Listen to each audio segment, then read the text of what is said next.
What's going on, everyone? In this video we're going to be talking about my 3 biggest regrets when it comes to eating a fruitarian diet for a decade. Now, before we get into the video, I just want to say that I'm going to be coming out with my brand new book. I'm going to be giving it out completely for free. It's going to be about how to master a raw vegan fruitarian diet, or at least how I did it and how I'd recommend other people do it. But I want to make sure that I answer all of your questions in that book. So before you continue watching this video, just maybe post a comment. Number 1 right now, your number 1 burning question about a raw vegan fruitarian diet. Maybe it's, where do you get the protein? Where do you get the calcium? Where do you get the iron? Or how much calories should I eat? Or is it possible to build muscle? Whatever. Ask your question in the comments below, and I'll be sure to answer them in either upcoming videos or in the book that I'm going to be giving out for free. So what are the 3 regrets? Regret is a really strong word. Maybe it's too strong of a word. I don't actually feel regret or shame or guilt about anything that I did as a fruitarian, but these are things that I learned. These are lessons I've learned that I want to share with you so that you don't make these same mistakes. Or if you're making them right now, you can maybe stop making them and make some adjustments. So the first regret I have, or the first thing I would do differently if I were to go back and do things differently, would be to share more about it on social media.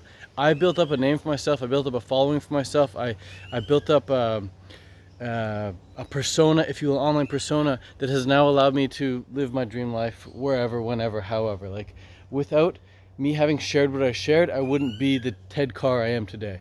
So I shared quite a bit, and that's what's gotten me to where I am now today, but I wish I shared more. I wish I shared twice as much, 3 times as much, 4 times as much. I wish I had made a video every single day, or at least like a really good video at least once a week, every week for many years. And although I did put out a lot of content, I did make a lot of videos, a lot of Instagram posts, I don't think I made enough high quality ones or enough helpful ones. So I think I'd go back and I would have just focused more on putting out really good content, really helpful content for other people. Just sharing my journey, sharing what I've learned, and how other people can adopt a fruit-based diet as well. Because a fruit-based diet is very healing. It's a very beneficial diet.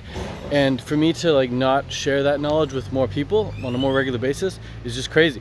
So that's one thing I kind of regret not doing enough of, is sharing the message on social media. Again, doing so in the level that I did has allowed me to live my dream life now, but I just wish I did more, because it doesn't hurt to help more people. It never hurts to help more people.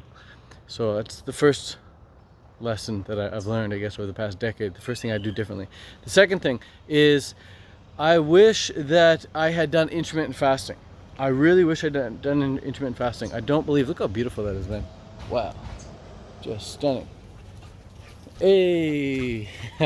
I don't believe that eating fruit all day long is healthy. I don't believe that we should have sugar coming into our system all freaking day long. And I was doing that. I was waking up at 6 a.m. and eating breakfast at 6:30, 7 a.m.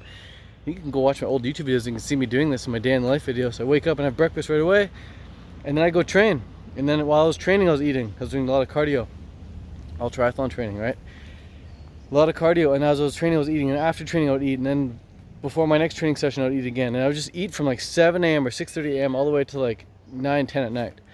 And I don't think that's healthy. So that's the second regret I have, is not doing intermittent fasting.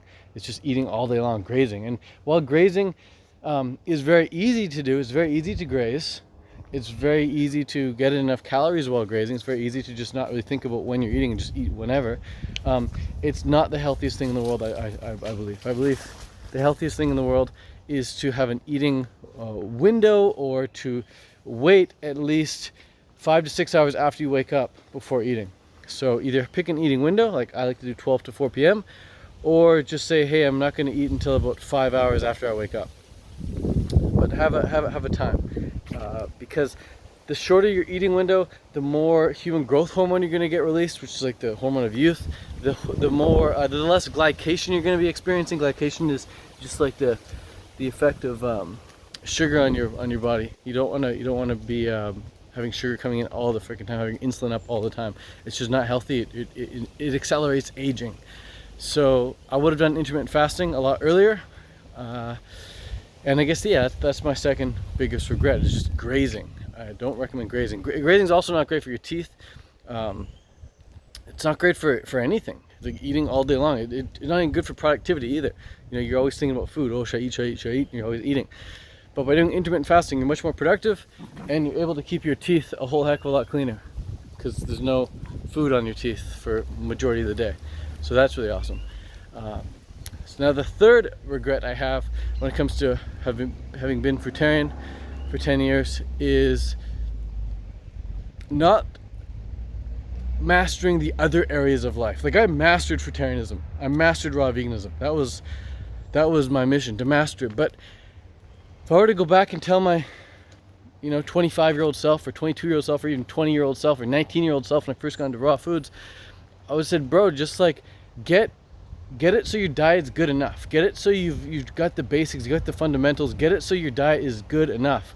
Get it so you're like a 7 or 8 out of 10 master. You don't need to be a 10 out of 10 master with raw foods if it's going to come at the expense of the other areas of life. I neglected the other areas of life, specifically finances. Like, I just didn't have much money. I didn't focus on making money, didn't focus on my business. I was so busy focused on nutrition and how to get like the world's best bananas and how to like best food combine mangoes with dates, or how to make sure to get all the specific macronutrients and micronutrients and phytonutrients. And I was just so focused on diet, man. There's so many other areas of diet that are just as important. Like, diet is very, very powerful. You can change your entire life with diet, but you can also change your entire life with many other areas of life as well, like with meditation, with fitness, with breath work, with creative expression, with relationships, And I was just so caught up in like getting to a level 10 out of 10 on diet, and like my other areas of life, all the other low-hanging fruits, no pun intended, were just sitting there. And I could have leveled up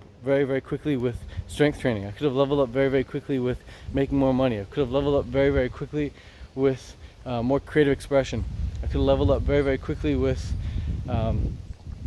more travel or better relationships or something. Like, there are other areas of life that I just kind of neglected. I was so busy focused on diet all the time.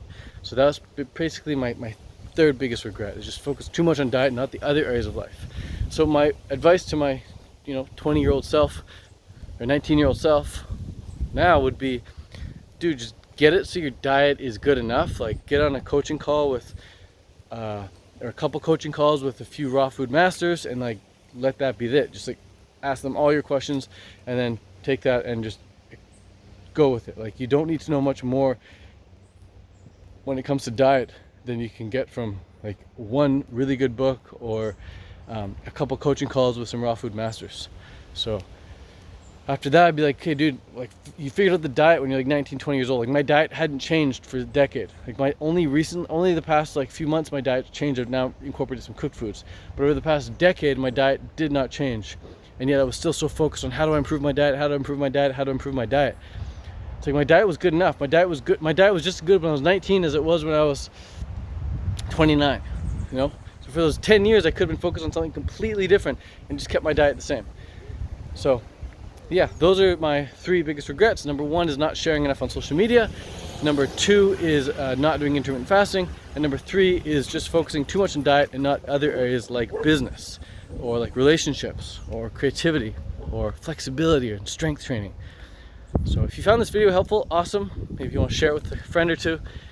And yeah, I hope to see you at the Canada Vegan Fest this coming summer, this coming August. It's going to be August 7th. 2020. Can you believe it? We're in 2020. We're about to be anyway. So that's that. Thank you very much for watching. And if you have any questions about a raw food diet, I'm going to be putting together a book, brand new book. I'll have it out before 2020 for sure. I just need your questions so I can answer them all in the book. So if you have any questions about a raw vegan diet, a fruitarian diet, post them in the comments of this video, and I will be sure to address those questions in the book. All right, that's it for now. Peace out, much love, adios.